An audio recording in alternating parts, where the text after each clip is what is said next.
കോട്ടയത്ത് പുതിയ legal metrology ഭവനം ലബോറട്ടറി കോംപ്ലക്സും ഉദ്ഘാടനം ചെയ്തു. നാട്ടകത്തെ പുതിയ ഓഫീസിന്റെ ഉദ്ഘാടനം മന്ത്രി GR അനിലാണ് നിർവഹിച്ചത്.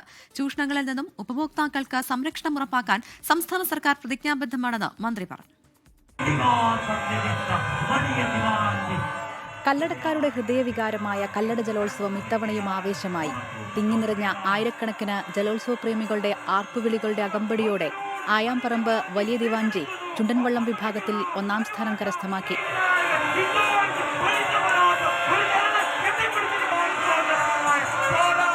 ഒരു വള്ളപ്പാടകലെ കരുവാറ്റ ശ്രീവിനായകൻ 2ാം സ്ഥാനത്ത് ഫിനിഷ് ചെയ്തു.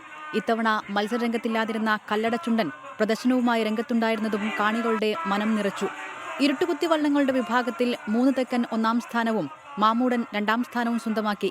2ാം ഗ്രേഡ് വിഭാഗത്തിൽ മഞ്ഞണത്തമ്മയും ശരവണനും ആദ്യ 2 സ്ഥാനങ്ങളിലെത്തി. കല്ലടച്ചുണ്ടനാണ് അലങ്കാരവള്ളത്തിനുള്ള ട്രോഫി സ്വന്തമാക്കിയത്. വിജയികൾക്ക് കൊടിക്കുന്നിൽ സുരേഷ് MP ട്രോഫിയും ക്യാഷ് അവാർഡും വിതരണം ചെയ്തു.